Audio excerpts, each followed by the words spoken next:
मेरे प्यारे छात्रों, देखो हमने आपको द्विघात समीकरण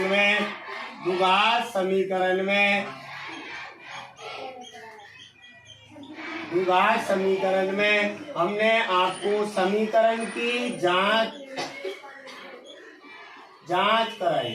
ठीक है, वो सबकी क्लियर है ना। अब यहाँ हम सब मूलों की प्रकृति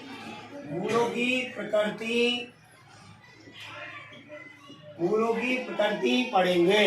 हम सब क्या पढ़ेंगे? अभी मूलों की प्रकृति पढ़ेंगे। यहाँ ध्यान रखना, मूलों की प्रकृति हमारी विभक्तिकार सूत्र पर आधारित है। मूलों की प्रकृति का आधारित भैया विभक्तिकार सूत्र पर आधारित है। यदि आपसे के तो मूलों की प्रकृति काई पर आधारित है, किस पे आधारित है, तो आप कहेंगे कि गुरुजी मूलों की प्रकृति विभक्तिकार सूत्र पर आधारित है। मूलों की प्रकृति 3 कंडीशनों में निर्धारित की गई है। मूलों की प्रकृति कितनी कंडीशनों में निर्धारित की गई है? 3। जब यदि मूल, देखो पहली कंडीशन क्या है? जब यदि मूल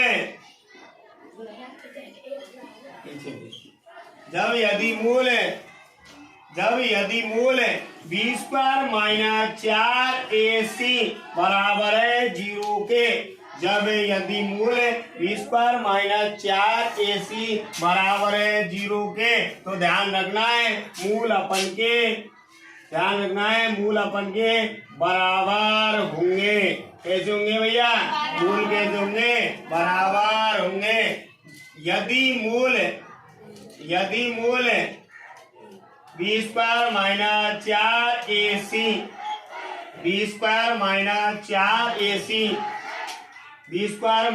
4ac बड़ा है 0 ते,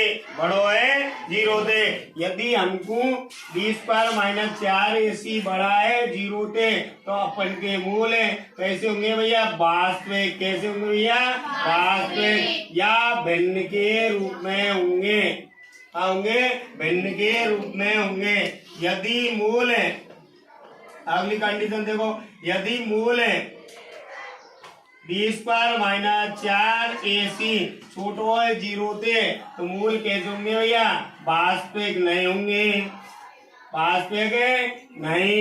वास्तविक तो नहीं होंगे। तो वास्तविक नहीं होंगे तो कैसे होंगे?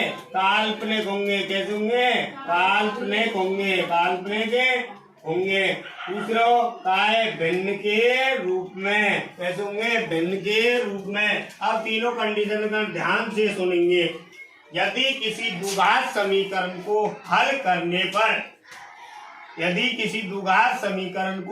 विभक्तिकार सूत्र द्वारा हल करने पर यदि हमको 0 बच रही है, क्या बच रही है भैया? 0 बच रही है, तो अपन के मूल कैसे होंगे? बराबर। कैसे होंगे? मूल बराबर।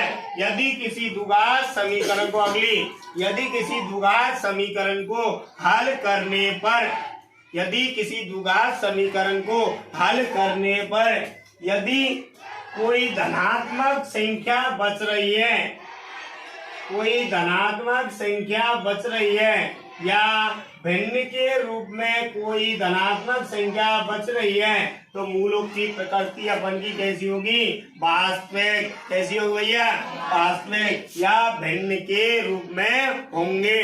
ठीक है भैया। अगली देखो, यदि मूल b² - 4ac छोटो है 0 ते, यदि मूल b² - 4ac छोटो है, तो अपन के मूल कैसे हुए? वास्तविक नहीं या काल्पनिक। दूसरी बात, यदि किसी द्विघात समीकरण को हल करने पर ऋणात्मक संख्या बच रही है। कैसी बच रही है भैया? ऋणात्मक संख्या बच रही है। यदि ऋणात्मक संख्या बच रही है, तो हमको पता लग जाना चाहिए कि मूल कैसे होंगे? काल्पनिक। मूलों की प्रकृति कैसी होगी? वास्तविक नहीं या काल्पनिक। ध्यान रखेंगे ना सभी। अब देखो, यदि बात करें हम हल की, तो गुरुजी समीकरण की जांच कैसे करेंगे? तो समीकरण की जांच कैसे करेंगे? क्वेश्चन आएगा हमारे पास। क्वेश्चन द्विघात समीकरण, द्विघात समीकरण,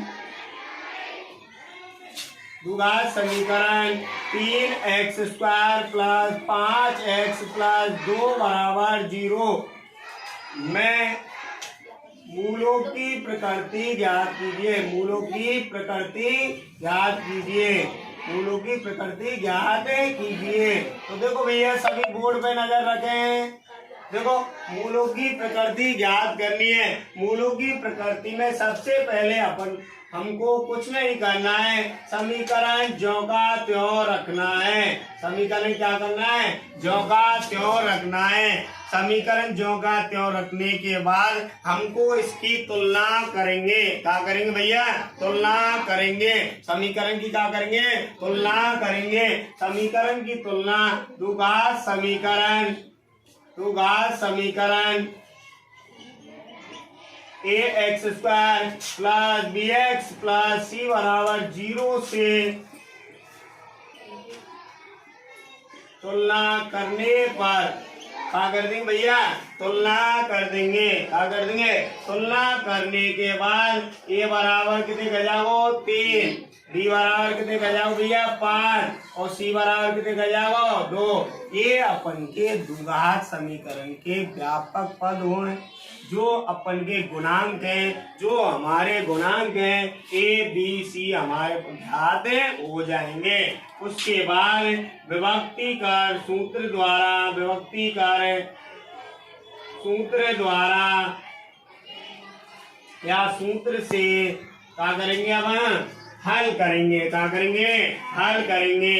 हल करेंगे। क्या करेंगे भैया? हल करेंगे। तो हल करेंगे तो देखो भैया,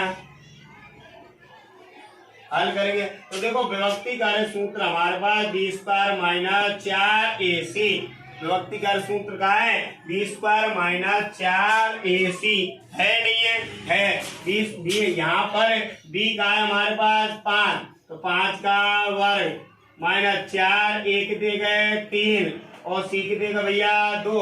तो 5 का वर्ग देखो भैया 25 माइनस 3 दूनी के 6, 6 चौका 24, 6 चौका 24, 25 में थी 24 गए तो कितने बचेंगे भैया?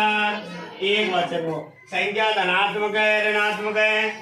संख्या धनात्मक है। और हमको जब पता लग जाना चाहिए कि संख्या यदि धनात्मक है तो मूलकों की प्रकृति, तो मूलों की प्रकृति कैसी होगी भैया? मूलों की प्रकृति कैसी होगी? वास्तविक। कैसी होगी? वास्तविक। कोई परेशानी भैया? ठीक है, लिख लो सभी, चलो।